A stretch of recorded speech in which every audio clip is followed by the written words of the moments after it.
All right, today we have a collection of TikTok videos that are going through regretting buying their first house, right? And regretting buying a house. I think this is a interesting topic. I have been a homeowner for since 2009. And it is not for the faint of heart, y'all. Like, I mean, so a lot of what these individuals are experiencing are things that I've gone through, I've seen. And if you don't know me, my name is Bryant. I am essentially a content creator, YouTuber, and newly fresh started. But this is one of my first videos and reactions, so we're gonna try this out when it comes to this. But yes, we're talking about home ownership, and really, like I said, it's not for the faint of heart. You're gonna see a number of reactions here when it comes to this, and I'll be reacting to these videos and just kind of giving my own 2 cents when it comes to being a homeowner, the experience that I've had, and different things that I've done throughout that time. So let's jump in. Fully regret buying a house now. Like, it's not the worst choice I ever made, but it's so expensive. But at the same time, it's exactly what rent would be costing me anyways. I'm almost an hour away from where I want to be and almost an hour away from work. It's a lot of upkeep, a lot of maintenance. I feel like the housing market could crash at any minute, and interest rates were high when I bought it, and so were prices. I rationalized it by telling myself, well, it's the same amount as rent and I should get something back out of it at the end of the day. I think that's Which the first honestly, at thing this people point, don't really completely understand when they see the principal and interest, right, of the house. They say, "Oh, but this is going to be the same amount as rent that I will be paying in rent." But there is a calculation that's being made as far as your mortgage is the lowest amount. Your mortgage principal and interest is the lowest amount you're gonna be paying. So you still have to add in home insurance, you still have to add in taxes, you still obviously have to add in maintenance and all the other stuff that comes along with that house. And maintenance is super variable when it comes to year to year. You kind of don't know what you're gonna spend, right? So I mean that's one of the things. People really look at that number, whereas for renting, that number is typically the top line, right? I mean, obviously, there's cases to where it's not the top line, but on average, that's typically the top line number that you'll be paying for your home or the place where you live, right? And everybody has this idea where they're talking about, oh, I'm going to be wasting money or whatever the case is. That's not really true. Like, if you think about it, like anything else, are you investing in your shoes? Are you investing in, these different pieces, your clothing items, or whatever the case is? No, you use those things. You consuming them. Your shoes you wear, you use them to put on your feet, just like anything else. So that's one of the things I want to make sure we highlight here because at the end of the day, more than anything else, is that your house is a consumable asset, right? You're consuming it every single day. it might not even be true. And I'm far away from everything and I have an hour long commute and I'm tired and I'm in a 3 bedroom house and I live alone. I'm thankful. I I'm very think that's thankful that another I'm able thing to do too. I think from my experience, let me just give you a little bit of history. So, from my experience, I bought my house when I was 24 years old, right? At the time, my wife and I obviously were married. We had a couple of children, and then one was just born. So we were growing out of our apartment that we were in, and then we were moving into this home, right? And it was just say, okay, this home is bigger. It gives us more space.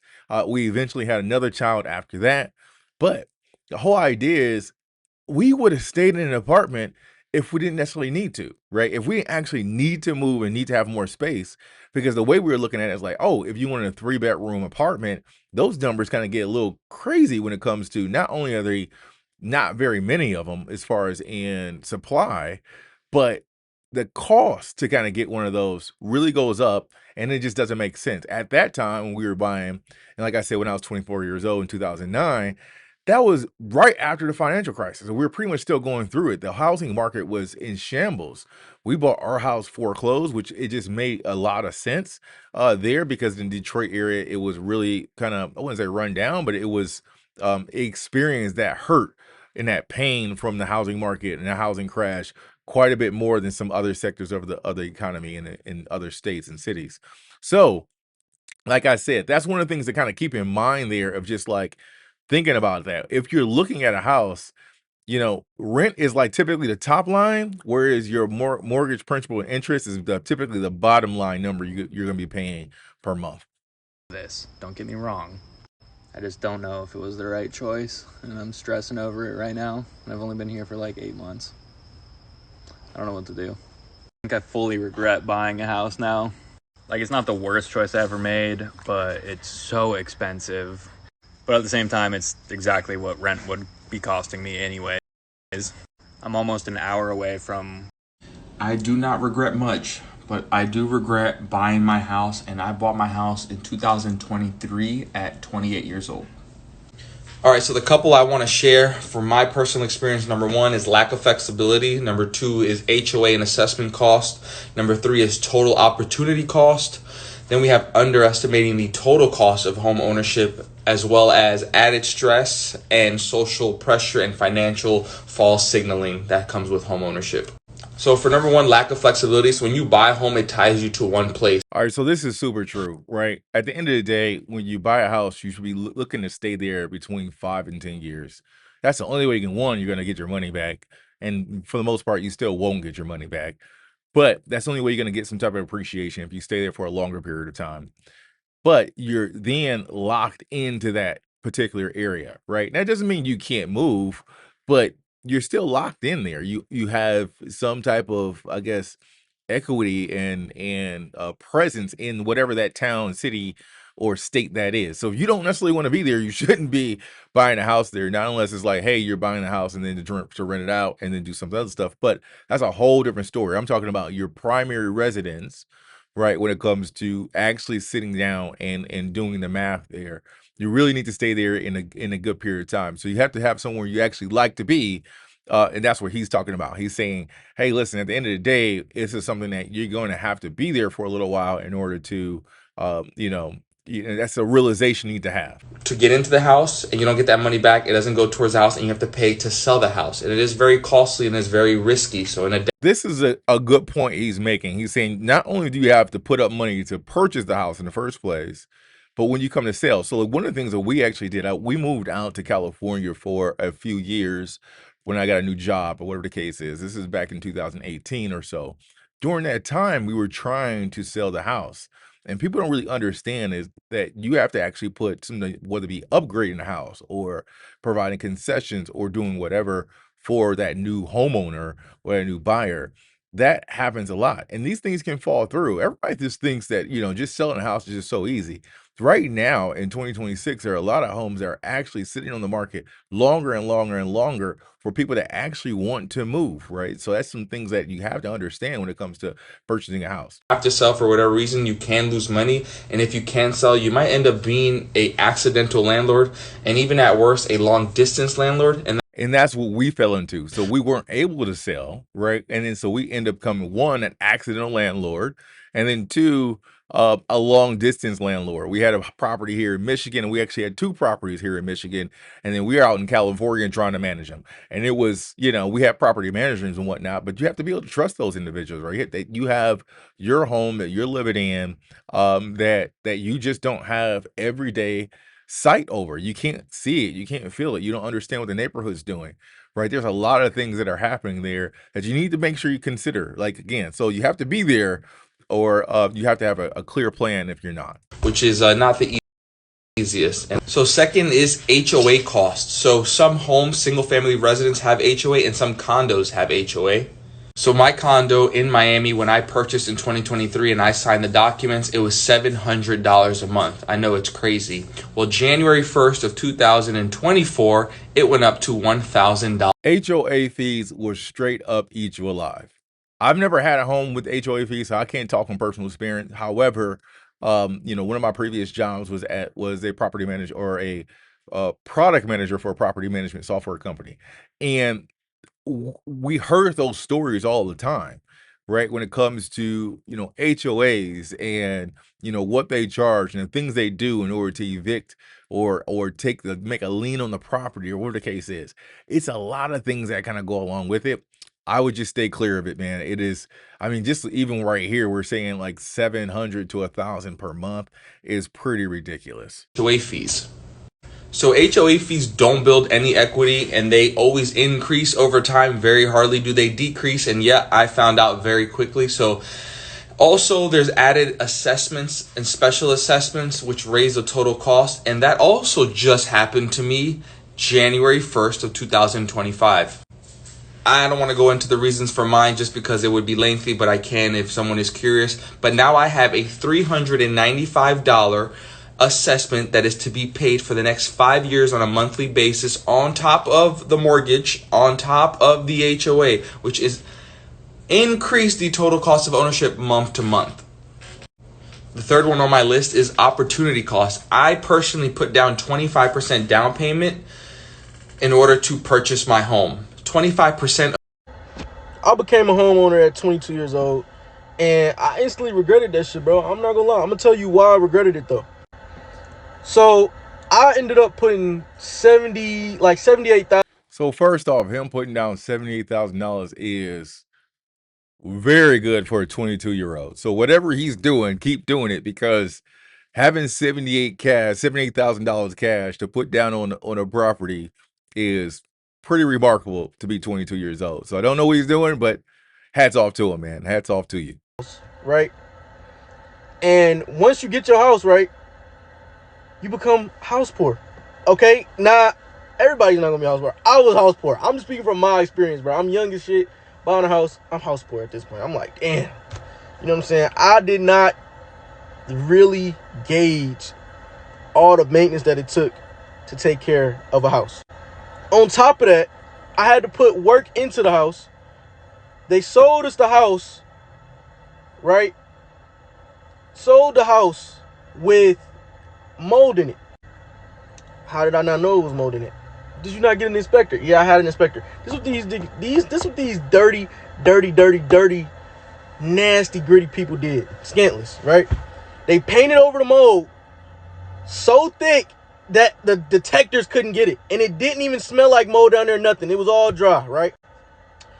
So I had to go in, get the walls chopped out, get the house waterproofed, whatever that came up to. So this is just more stuff you got to come out of. But all in all, I would say that I really regretted it once I figured out how much the maintenance was, bro. And like how often you got to do certain things. And All right, so I'm gonna tell you right now, they don't tell you at all about once you move in, the changes you want to make or the changes you need to make, and how those things are not covered, right? So for example, when we moved in our house, it was a foreclosure. We went in, we had an inspection, we did all these various things, and then within that first year, we needed to replace the roof, right? Like out of nowhere almost. It's just like, oh snap, your roof is old, right? It wasn't necessarily leaking or whatever the case is, but it was at the end of its life, right? A year after that, we had to replace the AC unit, right? So I mean, it's just it's like expense after expense after expense. Once we came back to from California, right? And then we moved back into our home. We had to fix the garage. We had to remove some of the things that the property management company put in. We had to paint. We had to, get it back up to shape to where we wanted to be there again, right? It was again another thing that was just a lot of money coming out of pocket when it comes to, and that's what people don't really completely understand. And most of the time, it's only because it's variable. It doesn't happen to everyone, right? Like one of the things, we had a leak in from our upstairs bathroom coming down into the main floor. We had to pay to get that fixed, right? And it's just things like that that keep occurring time and time again. So that's the thing that a lot of people don't know, because everybody's story with their home is a little bit different. Yeah, you have some of the major things that occur, but a lot of times you don't. obviously, it makes it a little sweeter that it's your shit and it's an investment. But for me personally, I think we need to stop doing that. We need to stop looking at our home as an investment. Yes, can it provide equity? Can it provide appreciation? Sure, it can.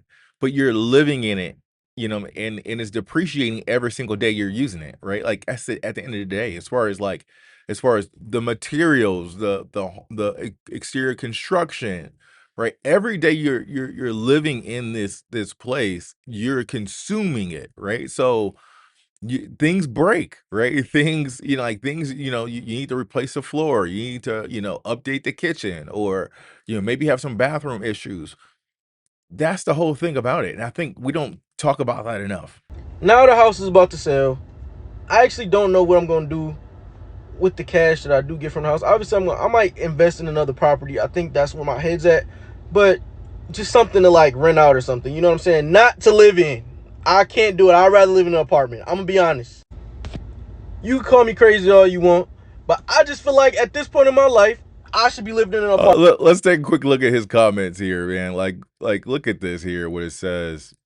He said your first home should always be a duplex. That's smart. I mean, but again, this a duplex is a little bit more to manage. But again, that's not awful. Um, what do you do to have 78,000 down? See, this is what my question was. What does he do to have 78,000 down at 22? That's pretty remarkable. As soon as he said 70K down, I was like, "Geesh." Exactly, right? Saying put down 64K and 2-3 months later I had to pay to work later pay at work dropped, feeling somewhat house poor, but mainly because of income drop. So that's another thing. Like even when we bought our house, right? Like what happened was, my wife and I were both working. We were at the time we were both engineers by trade. We both went to school for engineering and things of that nature. But one of the things that happened was she lost her job essentially pretty much maybe like 2 weeks after we closed on the house, right? But one of the smart things we did in that time frame, we bought the house with one income, so it was only based on my income, and and that was the big thing. Like at the time, they were like, "Hey, you can afford X and you can afford Y," and we were like, "No, we're not doing that," because at the end of the day, I did not want to be house poor. I wanted to be somewhere that we can weather the storm for ups and downs, or we can have more flexibility and choice, right? And I think that's one of the big things more than anything else. But yeah, this is exactly what he's kind of talking about. He said, "Hey, his income dropped, and and he started feeling house poor." Let's go on to the next one. I'm gonna keep it 100%. Home ownership is not what I expected it to be. Honestly, if I had my time back, I would never in a million years have bought a condo. Condos are one of the most difficult things when it comes to purchasing a piece of property. I wouldn't say purchasing. Purchasing is not that bad. It's just maintaining it and then trying to sell it. Like it's not the best asset to own when it comes to because there's so many other types of real estate. So a lot of people don't necessarily love to purchase those, and then especially when it comes to selling, there's a whole nother thing there as well. So I definitely get what she's saying. Biggest regrets of my life. Renting, you have that like stress-free, no worry in the world. If something in my condo breaks, it's my responsibility to fix that issue. If I'm renting, I just call up my property manager, landlord, whoever, and just say, hey, this is broken, this appliance isn't working. It's their responsibility to send somebody in and fix that ASAP. When you're a homeowner, you're the one that has to do the research on finding someone to come in. You're the one that has to take the time and make sure everything's working smoothly. It's such a headache. I'll give you an example. Today, I had the unit below my condo say that they have a leak in their washroom. It's my responsibility to call a plumber, contact the property manager, and make sure it's fixed. And when you're a renter, My biggest financial regret that I've ever had in life was purchasing a home back in 2021 for these 3 reasons. Number one, I had to put a 30% down payment on my home. My down payment was roughly around $300. So we're gonna pause it right there.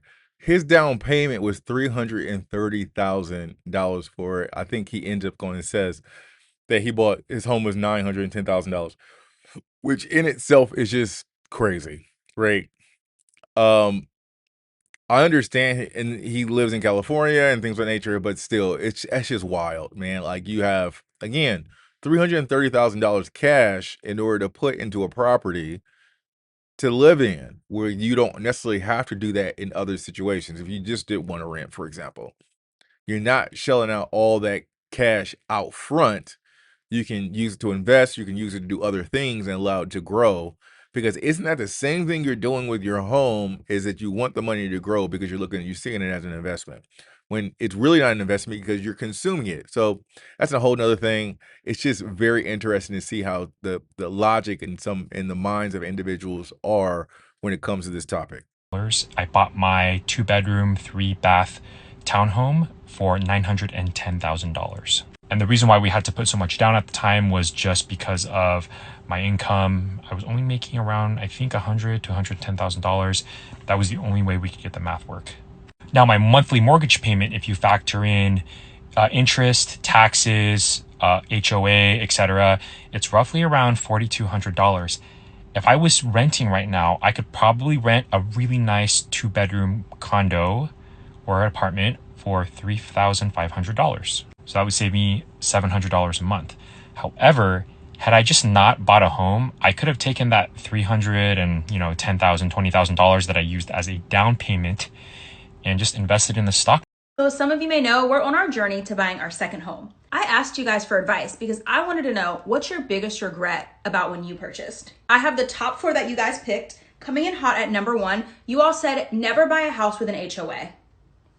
I needed to hear that because I was looking at a lot of homes, mostly because of the community pool. I thought that would be really nice. I don't have to take care of it, just pay a little HOA fee. But y'all said they're absolutely insane, and now I want nothing to do with that. Number 2 on the list, you guys said never buy a new build. Apparently they're putting them together with glue sticks and scotch tape. I don't have any experience with this, but that's what I'm seeing. Number 3, and I didn't even think about this because every house you need to get an inspection, but everyone was telling me that you should also get a sewage inspection. That's when they'll take a camera down the pipes and they'll look and see what's going on. Sounds like my husband's job. Number 4 was to never buy a flip. I'm honestly on the fence about that because... Okay, so look, I bought a house in 2017. Can somebody remind me what the benefit of buying a house was supposed to be? You always hear, oh, get a house is a good investment. Can y'all remind me what it was? Because I'm really starting to feel like it's a scam. First, they was telling me, oh, well, if you rent, your rent could go up. My house going up. Every year, my house is more expensive than it was the previous year. My property taxes go up each year, and my homeowners. So first off, shout out to my guy Jack here. I watch his videos all the time. But yeah, he's right on. He's spot on when it comes to it going up. And the crazy part about it is it's variable. You don't know how much it's going to go up. And that's one of the biggest challenges when it comes to budgeting and trying to prepare for it. So for example, I just my homeowner's insurance in 2026, or excuse me, in 2025 just went up quite a bit, right? Like it just shot up on me. Like I want to say it was like between 60 and 80%. And so what did I do? I immediately went to go search for another home insurance provider because that it was completely insane. It took my payment up on my home. It did a lot of different things, right? So that's one of the things that you have to understand. Again, taxes. If your home is increasing in value, guess what's also going to increase in value? Your taxes, right? Luckily, I got in during a time in 2009 where the tax base went down quite a bit because the home value sunk so drastically in 2008 and 2009 that it kind of reset, and then now it's kind of going up from that point. But for a period of time, if your home is going up in value, guess what's also going to go up? Your tax will on that home, your property taxes will also go up. So he is speaking the truth. We're not calling it rent. It's not a rent increase. We're calling it something different, but it's still going up. It is not cheaper to be a homeowner. Once you factor in the principal, the interest, the mortgage insurance premium that they add on there, your property tax, your maintenance should be breaking. You got to fix it. It is definitely way cheaper to rent. Oh my God, my AC went out last year. $7,000. Bend over. Yeah, $7,000. And the week after that, plumbing, had a pipe just popped, flooded my house. Yeah, another $2,500 from downtown. I'm in the process of buying my very first house as a 28-year-old with no kids. I'm not married. I am in a relationship. I close in 7 days, and I feel like I should be super excited right now and happy, but in reality, I am terrified. And I am so nervous, and I want to back out, but it is literally way too late in the process for me to back out. And I've missed my last chance to do that. And so now I am just sitting here and regretting my decision. So that's the hardest part when you know that at least you have some idea that you're making a decision that you shouldn't be making, but then you're still kind of stuck with it, right? And it's like, oh snap, I'm making this decision And just like she said she's going to be house poor. She's afraid of being house poor. She doesn't want to put herself in that position. And unfortunately, you really got to have a good amount of cash when you purchase a house, right? Like, and whatever you put down can't be all that you have, right? You have to be like, hey, this is a 10% of what I have, for example, or maybe it's 20% of what I have. And the other part is just sitting over here waiting, right? Like, and it's ready to be used. So anyway, this is going to be, I'm going to end it here, but this is kind of give you an idea. Now, some of these videos are a little bit older, but it still kind of gives you an idea around just purchasing a home in the system that we have here in America is not all it's cracked up to be, right? They put this like fantasy, hat on when it comes to, or this fantasy lens on purchasing a home and how it's going to be so magical for you and your family. But if you really think about what a home purchase actually is, each home purchase, they get to recycle that same home, right? And each one does a few different things. You're buying furniture, right? So like a home purchase is just fueling the economy and helping people have jobs and work, right? You're buying furniture. You may be doing renovations, right? You may be buying paint. You could be buying things for the bathroom, or maybe you're buying other things. And then obviously, because typically your house is bigger than what your apartment was, is now you're furnishing all these various rooms because you don't want to walk past an empty room, right? So you have to think about it like that. The whole idea, but the fantasy of home ownership is really just to spearhead the economy and make sure people have work and jobs, and people are getting money, right? Because at the end of the day, that's what all home ownership really is that you're paying out. Unless you know how to do everything yourself, you're paying out to others in order to support, the place where you lay your head, right? Anyway, that's all it is for me this time. If you like this content, check it out and subscribe. But I'll see you next time. All right, bye.